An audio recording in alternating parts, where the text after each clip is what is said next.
2:47 a.m. A Russian natural gas processing facility, 1,800 kilometers from the front line. 14 modified long-range strike drones are 90 seconds from impact. Russia's air defense commanders still don't know they're there. This is how Ukraine reached the unreachable. A small SBU drone team, working from intelligence gathered over 4 months, threaded a 14-drone strike package through one of the densest air defense networks in the Russian interior, and lit a fire that burned for 6 hours. A fire plant managers initially thought was an industrial accident. A fire that, by the time Russian emergency crews understood what had happened, had already destroyed 6 processing units and taken roughly 4% of Russia's domestic gas distribution network offline.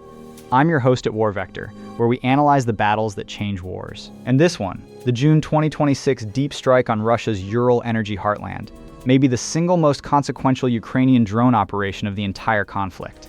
Stay with us. What unfolds over the next 90 minutes in the skies above that facility rewrites what both sides believe is possible. To understand why this strike mattered, you have to understand what Russia believed about its energy infrastructure deep in the interior. The facility, a major natural gas processing complex in the Ural Federal District, running at full capacity, feeding roughly 4% of Russia's domestic pipeline distribution, had never once been threatened by Ukrainian action. It sat nearly 1,800 kilometers from the nearest active front line. By every metric available to Russian military planners in early 2026, it was untouchable. The air defense network around it reflected that confidence. Russian S-400 batteries covered the long-range envelope. Panzer S-1 systems handled close-in point defense. Radar coverage was layered. Multiple overlapping systems designed to catch any aerial threat before it reached the facility perimeter.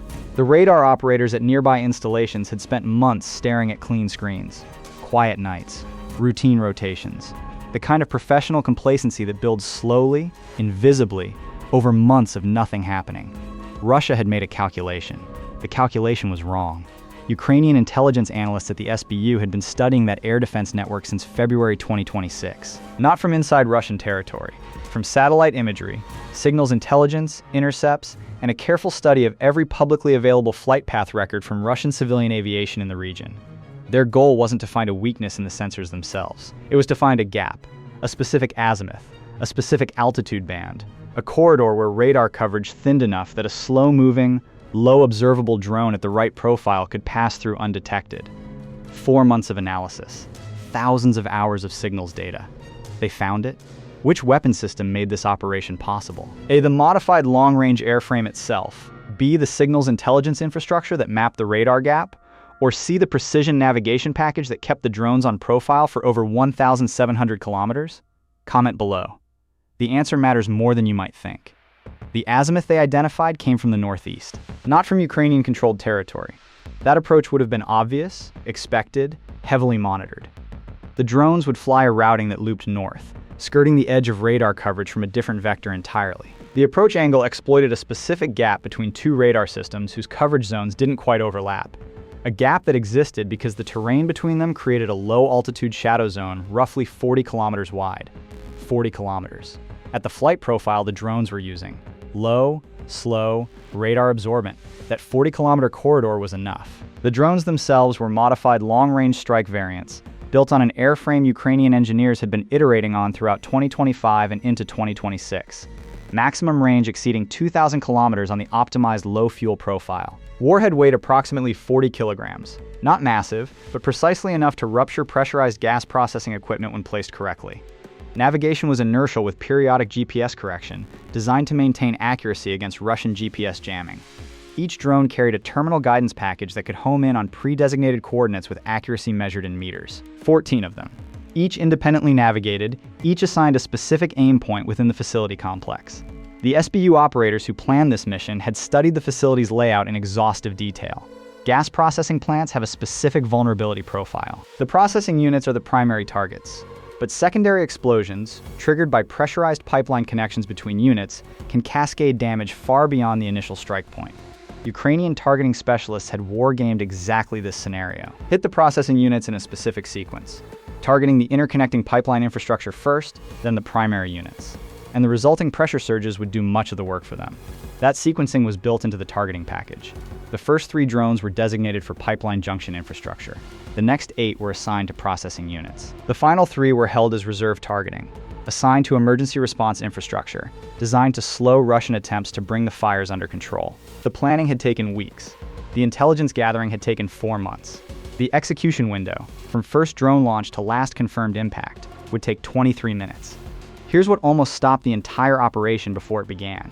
In the second week of June 2026, Ukrainian signals intelligence detected an anomaly. Russian radar operators at one of the installations along the planned flight corridor had conducted a maintenance recalibration, and in doing so had temporarily extended the effective coverage radius of their system by approximately 15 kilometers. The gap was still there, but it had narrowed. From 40 kilometers to, by Ukrainian estimates, somewhere between 18 and 24 kilometers. The mission planning team ran the numbers. The drone profile they'd designed used the full 40-kilometer gap as its safety margin. A 20-kilometer gap was workable, but tight. Any deviation from the planned flight profile, any navigational drift, any unexpected wind shear at low altitude, and one or more drones could cross the radar detection threshold. 2 choices: abort and wait for the gap to widen again, or fly the mission as planned, with tighter margins. They flew. What strikes us at War Vector about this decision is what it reveals about Ukrainian operational culture in 2026. This wasn't recklessness. The operators ran probability models. They assessed the acceptable loss threshold. How many drones could be detected and shot down while still delivering sufficient warheads on target to achieve the mission's objectives? They concluded that even if 3 or 4 drones were intercepted in the corridor, the remaining 10 would be sufficient to trigger the cascading damage sequence they'd planned for. They were right. And that willingness to accept calculated risk, to fly a mission with tighter margins rather than delay indefinitely, is one of the defining characteristics of Ukrainian strike operations throughout this war. I spent considerable time working through the available signals data from that night, and one detail kept standing out. The Russian radar operators who inadvertently tightened the gap with their recalibration never filed an updated threat assessment. The adjustment was logged as a routine maintenance record. No one passed it up the chain as a change in coverage geometry.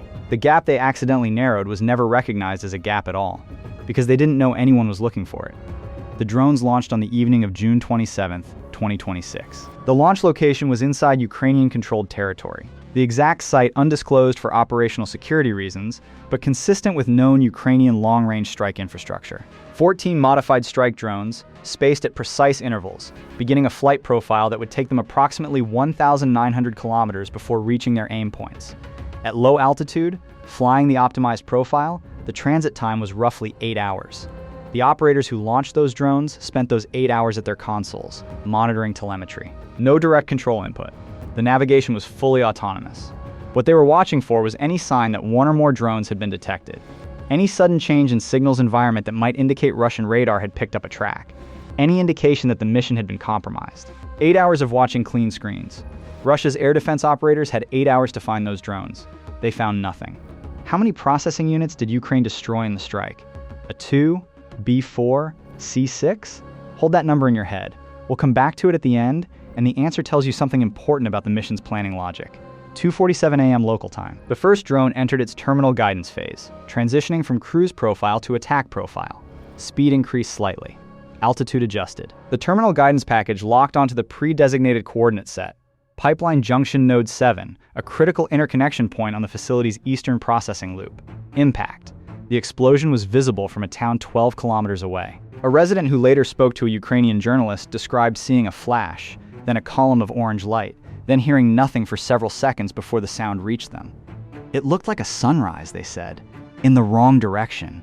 11 seconds later, the second drone struck, then the third. Pipeline junction infrastructure across the eastern processing loop ruptured in sequence, exactly as the targeting package had modeled.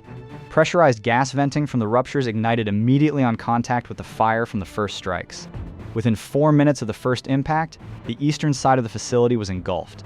Russian emergency response systems activated. Alarms across the facility complex. Plant managers were notified. Emergency services dispatched from the nearest city, approximately 23 kilometers away. And here is the detail that shows most clearly how completely Russia failed to understand what had just happened. The initial report filed by the facility's on-site safety manager, later leaked by a Ukrainian intelligence source, described the event as a suspected industrial accident. pressure vessel failure in the eastern processing loop, possibly triggered by a maintenance error. The possibility of an external attack wasn't raised in that initial report. It wasn't raised in the second report, filed 18 minutes later. The facility's management team spent the first 40 minutes of the attack believing they were dealing with equipment failure. Meanwhile, the remaining drones were still in the air. The next wave. 8 drones designated for primary processing units began impacting at 3:01 a.m. Units 3, 4, 5, 7, 9, and 11 were hit in rapid succession over a 9-minute window. The sequencing was precise. Processing Unit 3 was struck first because its destruction would vent pressurized gas directly toward Unit 4. The resulting gas cloud, ignited by the Unit 3 explosion, accelerated the damage to Unit 4 beyond what the direct strike alone would have achieved. Subscribe to War Vector if you want to understand how modern warfare actually works. Because what happened in those 9 minutes wasn't just a drone strike. It was applied physics. Ukrainian targeting specialists had modeled the pressure dynamics of the facility's interconnected systems and designed an attack sequence that weaponized the facility against itself. 6 processing units destroyed, the eastern processing loop completely severed, the facility's total throughput reduced to near zero. Russian emergency crews arrived at approximately 3:19 a.m., 32 minutes after the first strike. By that point, 6 separate fires were burning simultaneously across the facility complex. The secondary explosions from ruptured gas lines had created a fire environment that standard emergency response protocols weren't designed to handle. Every time crews approached one fire and began suppression operations, pressure surges in adjacent pipeline sections triggered new ruptures and new ignitions. Put yourself in the position of those emergency crew commanders for a moment. You've arrived at what you were told was an industrial accident. You're looking at 6 simultaneous fires across a sprawling complex. Your suppression equipment is rated for single-source industrial fires, and every time you make progress on one fire, another section of the facility ruptures and ignites behind you. They were pinned back, not by hostile action. The strike drones had completed their runs and were gone. They were pinned back by the physics of the damage pattern Ukrainian targeting had deliberately engineered. At 3:44 a.m., 57 minutes after the first strike, Russian Regional Military Command finally updated the incident classification from industrial accident to hostile attack. Intercepted emergency communications, later verified by Ukrainian military intelligence, show the facility's shift commander making a call at 3:41 a.m. in which he says, and this is the translated transcript, "We're not dealing with a pipe failure. The pattern of the strikes is not random. Someone planned this. Someone planned this." That sentence, spoken by a Russian plant manager staring at 6 simultaneous fires at nearly 4 a.m., is the most accurate summary of what Ukrainian SBU drone operators had achieved. The last of the 3 reserve targeting drones struck at 3:09 a.m. The emergency response infrastructure strike, timed to impact before the first response crews could stage their equipment. A vehicle staging area and the facility's primary communications node were hit. Emergency coordination became fragmented. Different response units were operating with incomplete information about where the most critical fires were burning. Fires burned until approximately 9:15 a.m. 6 hours and 28 minutes of continuous burning across what had been one of Russia's most productive natural gas processing complexes. Here's what the 6-hour fire timeline tells you that the strike success metrics don't. The fires burned that long, not primarily because of the initial explosion damage. They burned that long because the cascading rupture sequence, the one Ukrainian targeting specialists had modeled in advance, created a self-sustaining fire environment that outlasted any individual drone's warhead effect. The facility was, in a real sense, destroying itself. Ukrainian engineers had designed a strike package that initiated a chain reaction the Russians could not stop. That's not drone warfare. That's engineering. And it's why this operation represents a genuine threshold crossing in Ukrainian long-range strike capability. Most people assume what makes a deep strike operation successful is the warhead, the explosive payload you put on the target. The evidence from this strike tells a different story. What made this operation devastating was not what the warheads did on impact. It was what the targeting sequence caused to happen in the 20 minutes after the last drone struck. The fires that burned for 6 hours were not caused by 14 drones. They were caused by the Russians' own infrastructure, turned against itself by precise targeting sequencing. Here's the take that will probably generate some pushback. Ukrainian drone operators have now demonstrated a targeting sophistication that exceeds what most Western militaries attributed to any non-state or irregular force just 3 years ago. The targeting methodology used in this strike, facility-specific infrastructure modeling, sequenced impact timing for cascading damage, reserve targeting for response suppression, is not improvisation. It is doctrine. Ukraine has developed a precision targeting doctrine for deep strike industrial operations that is, operationally, more sophisticated than anything Russia has demonstrated at any point in this war. Russia bombs apartment buildings with inaccurate missiles. Ukraine surgically selects pipeline junction nodes to engineer cascading pressure failures. The asymmetry is not in the weapons, it's in the thinking. If you believe tactical precision matters more than raw firepower, type war vector in the comments. Because this strike is the most complete illustration of that principle in the entire conflict. The damage assessment, compiled from satellite imagery analysis and Ukrainian military intelligence reports, is stark. 6 of the facility's 14 processing units destroyed or severely damaged. The eastern processing loop completely severed, requiring infrastructure replacement estimated at 14 to 18 months minimum. Overall facility throughput reduced by approximately 70% in the immediate aftermath, with full restoration of capacity projected, under optimal conditions, at no sooner than mid-2027. The economic impact operates on 2 levels. The immediate reduction in gas processing throughput, affecting approximately 4% of Russia's domestic distribution network, created supply pressure in downstream pipeline systems across a significant portion of the Ural Federal District. The timing compounded this effect. Russian gas distribution logistics had already been under pressure since late 2025, when sustained Ukrainian naval drone operations against Crimean supply corridors had forced Russia to reroute significant logistics capacity. The system was, in the words of one Ukrainian energy analyst, already running on margin. The facility strike pushed it past that margin. The second level is financial and psychological. Russian state energy companies operate on production targets tied to domestic supply obligations. When a major processing node goes offline without warning, struck by weapons that were, by every prior assessment, incapable of reaching that far, the institutional shock propagates through planning and budgeting systems built on the assumption that interior energy infrastructure was safe. That assumption is now gone. And the planning burden that creates for Russian energy security managers is enormous.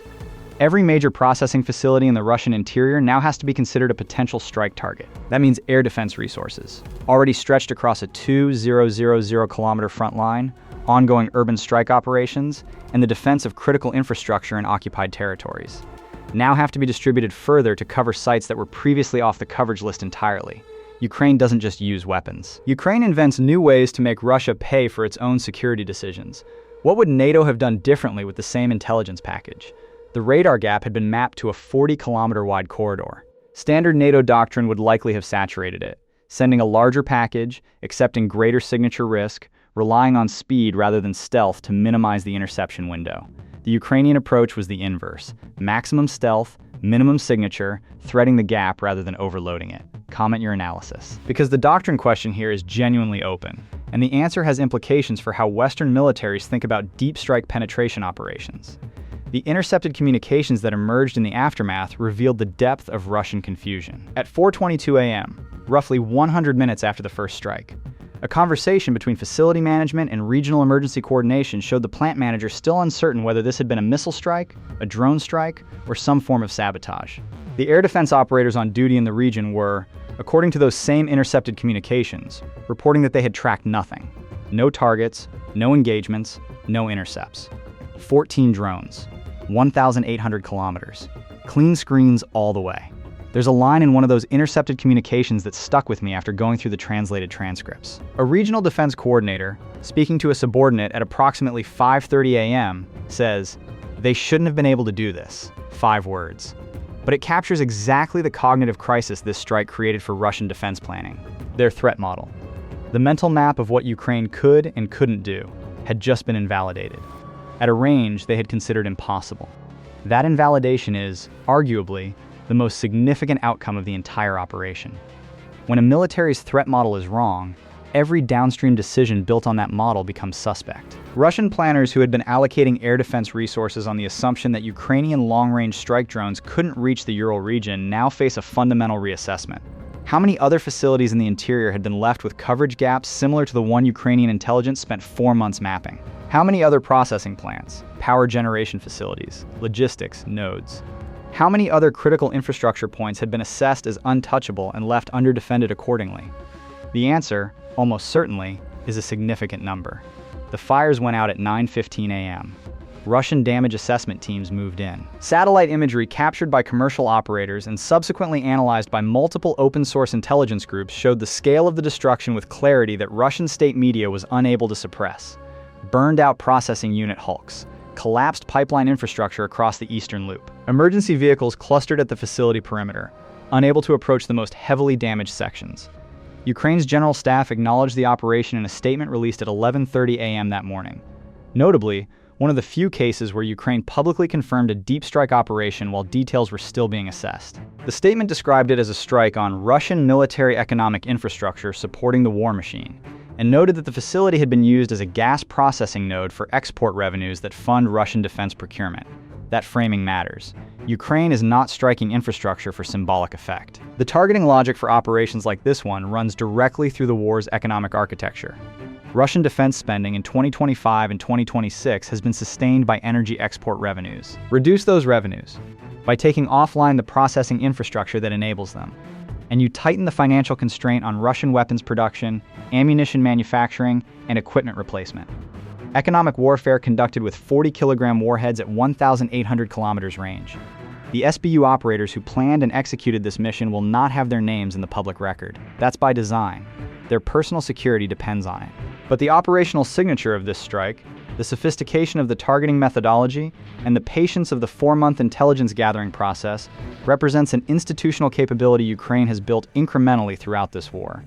In early 2022, Ukraine's long-range strike options were limited primarily to what was on hand: Soviet-era cruise missiles, limited artillery. By mid-2023, Ukrainian engineers and military planners had begun serious development of domestic long-range strike drones, with range initially extending to a few hundred kilometers. By 2025, Ukrainian-produced long-range strike drones were reaching targets in the Moscow region and beyond. By June 2026, they were hitting natural gas processing facilities 1,800 kilometers from the front line. This is not a technology story. It's a story about institutional learning, about an organization, the SBU and Ukrainian military drone development ecosystem, that has compressed a decade of capability development into 4 years of active warfare. Here's the counterintuitive part of this operation that doesn't get enough attention. The 14 drones that struck the facility cost, by Ukrainian production estimates, somewhere in the range of 800,000 to $2 million total. The damage they caused, conservative estimates based on comparable industrial facility replacement costs, runs to somewhere between $800 million and $2 billion, a return ratio of roughly 1,000 to 1. Russia has been spending enormous resources to manufacture and deploy Shahed 136 drone variants against Ukrainian civilian infrastructure, buying them from Iran, producing them domestically, deploying them in swarms against power grids and apartment buildings. Each Ukrainian air defense intercept costs money. The attrition logic of that campaign has been a persistent drain on Ukrainian air defense missile stocks. Ukraine's answer to that economic logic is strikes like this one. You attack our civilians with cheap drones. We attack your energy infrastructure with precision long-range strikes. Our strikes destroy infrastructure worth 1,000 times what they cost to execute. Is that a sustainable asymmetry in Ukraine's favor? Comment why yes or no. Because this is the strategic math that will determine the war's outcome more than any single battlefield engagement. Real tactics, real consequences, war vector. The Russian response to the strike has been predictable in form and revealing in content. State media initially described the fires as an industrial accident, echoing the facility management's own initial confusion. Within 24 hours, as satellite imagery made the damage scale undeniable, Russian military commentators shifted to describing the strike as an act of terrorism against civilian infrastructure. The irony of that framing. Given Russia's sustained campaign of missile and drone strikes against Ukrainian cities, hospitals, and power stations throughout the war, was noted extensively in international coverage. What the Russian response did not include, notably, was any credible claim that air defense systems had engaged and successfully intercepted the incoming strike. The official silence on interception rates was itself informative: 14 drones. No intercepts claimed. The gap Ukrainian intelligence had spent 4 months mapping had worked exactly as planned. Russian air defense commanders in the Ural region have presumably spent the week since the strike conducting exactly the kind of coverage geometry analysis that Ukrainian intelligence analysts completed months earlier, identifying their own gaps, assessing which installations need redeployment to close them. That process will consume resources, both the direct cost of repositioning air defense assets and the opportunity cost of moving those assets from wherever they were previously assigned. This is the layered effect of a successful deep strike operation. The immediate damage to the target, the economic downstream effects on production and export capacity, the psychological and planning disruption in the command system, and the resource drain of the defensive response. Ukraine achieved all 4 layers in a single night. The broader strategic context adds another dimension. In the summer of 2026, the war has entered a phase military analysts are calling attritional pressure at depth. both sides attempting to impose costs on the other's ability to sustain the conflict economically and logistically, not just militarily. Russian strikes on Ukrainian energy infrastructure have been attempting to reduce Ukrainian industrial production capacity and civilian morale. Ukrainian strikes on Russian energy and logistics infrastructure are attempting to tighten the financial and material constraints on Russian war production. The June 2026 gas facility strike is among the most precise and consequential single operations in that attritional campaign. HIMARS has been the symbol of Ukrainian deep strike capability for much of this war. But the range of the M31 rocket system, 80 to 150 kilometers depending on variant, means HIMARS operates primarily against Russian logistics and command infrastructure in occupied and near-occupied territories. The long-range drone program Ukraine has built over the past 4 years goes somewhere. HIMARS cannot. Into the Russian interior. Against infrastructure that Russian planners had written out of their threat models. That's the capability threshold this strike crossed. Real battles, real tactics, real consequences. War vector. The facility is partially offline. Emergency repairs are underway.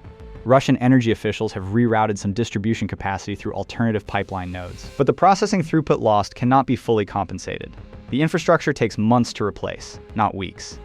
Through the winter of 2026 and into early 2027, Russia will be managing its domestic gas distribution network with a significant node missing from the grid. That operational pressure will not be decisive on its own. Wars are not won by individual strikes, however well executed. But each successful deep strike operation erodes a specific Russian assumption. That distance equals safety, that the interior is protected, that air defense coverage is complete. None of those assumptions are safe anymore. Ukrainian drone operators have sent a message that 1,800 kilometers of Russian territory cannot muffle. And Russian military planners, staring at satellite imagery of a burned-out gas facility that was supposed to be untouchable, are hearing it clearly. Now, the quiz answer. How many processing units did Ukraine destroy? The answer is C6. And that number was not accidental. Ukrainian targeting specialists identified that the facility had 4 redundancy configurations across its 14 total processing units, destroying 6 units. Specifically, the 6 they selected severed 2 of those 4 redundancy configurations completely, while degrading the remaining 2. Simply destroying the most accessible 6 units would not have achieved that. Destroying these specific 6 units did. The targeting sequence was designed not to maximize immediate explosive damage, but to maximize the structural degradation of the facility's redundancy architecture. That's the difference between a strike and a precision strike. Was threading the 20-kilometer radar gap the right call? Or should Ukrainian planners have delayed until the gap widened again? Could Russian radar operators, had they shared the maintenance recalibration data up the chain, have prevented the strike? And if you were the Russian air defense commander who woke up to the news of 14 undetected drones reaching an interior facility, what would you do differently in the next 72 hours? Those are not rhetorical questions. They're the ones Russian commanders are sitting with right now. Subscribe to War Vector, because we break down the battles that textbooks will study for decades. The facility's eastern processing loop is quiet now. The fires are out. Emergency repair teams are working the site in shifts. But the burned-out hulks of 6 processing units remain. Steel and concrete structures that were, 6 weeks ago, among the most productive gas processing infrastructure in the Ural region. They are reminders that in this war, distance is no longer a defense. That patience, 4 months of intelligence gathering, signals analysis, radar gap mapping, is a weapon system as surely as any drone airframe. And that modern warfare, at its most precise, punishes the assumption of safety without mercy. Stay vigilant.